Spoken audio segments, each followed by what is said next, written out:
Aloha! What is up, guys? It's McMitchy here. Welcome back to another video. Yes, I'm finally back! And today I'm going to be doing a quick discussion video on standalones versus series. Now, I want to do, like I've been doing recently, I've been doing a lot more discussion videos because I'm trying to do different things on this channel. And tell me if you guys are liking these discussion videos. Tell me if I should continue them or not. So, with that said, I'm just going to hop right into it because why waste time? So, let's get to this. Okay, I'm just gonna say this right here, right now. I prefer standalones over series. And that's the video, guys. Hope you guys enjoyed. No, I'm just kidding. But standalones, for me, are much more interesting than series. For me, standalones just have so much more interest for me because I can get a whole story in just one price, in just one book. And for me, that's absolutely fantastic because I don't make the most money, if you know me. Also, my problem with series is that for the most part, a lot of them drag themselves out. Like, sometimes they should be standalones instead of these massive long trilogies or even longer series that try to tell something truthful. And honestly, that just fails for me. That really just doesn't hook me in when something drags itself out just for the sake of being a series or being a trilogy. I don't need a sequel to some of my favorite books. I don't need more and more. If you tell a complete story, then that's perfectly fine. However, there are exceptions to this rule. I do like a few series. And for a recent example, I recently started the Neapolitan novels. I'm 2 books in, but I'm only showing the first one. I haven't completed the series. I'm only 2 books in.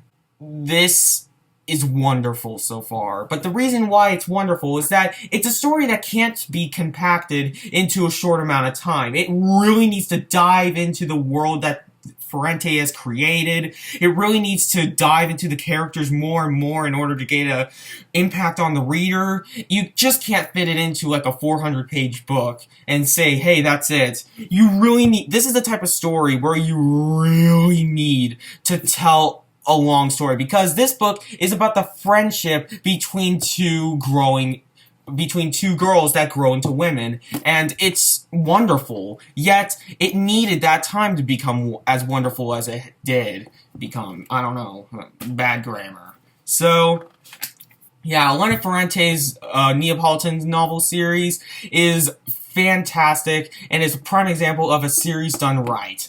And another series done right is, of course, the Lord of the Rings series. Like, seriously, I would be interested to see why people don't like this series.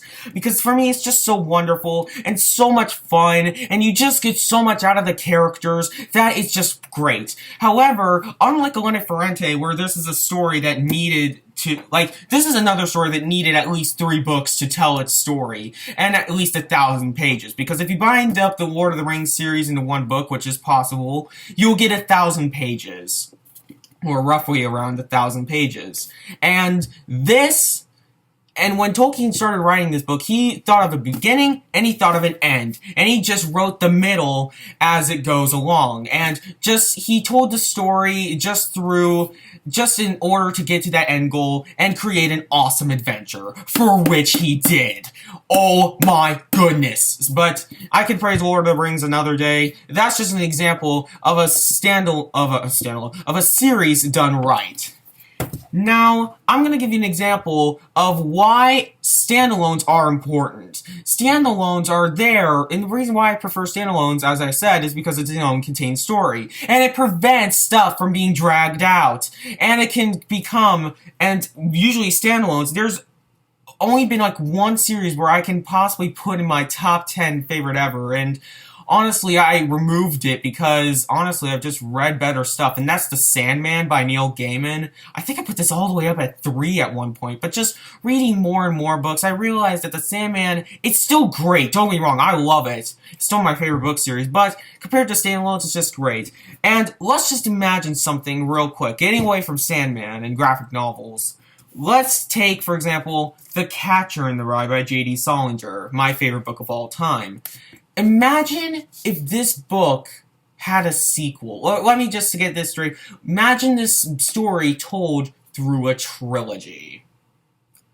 It would be the most dragged out thing ever. Oh my goodness. This is perfect as it is, but it's just, if you put it so long, if you try to make this like a 1,000-page trilogy, it wouldn't have worked, because The Catcher in the Rye is a story more based around the character Holden Caulfield than it is for an actual plot. If you want to go with a series, you have to a series really should focus on plot and multiple characters instead of one single character. And The Catcher in the Rye is certainly a novel that's surrounded towards one character.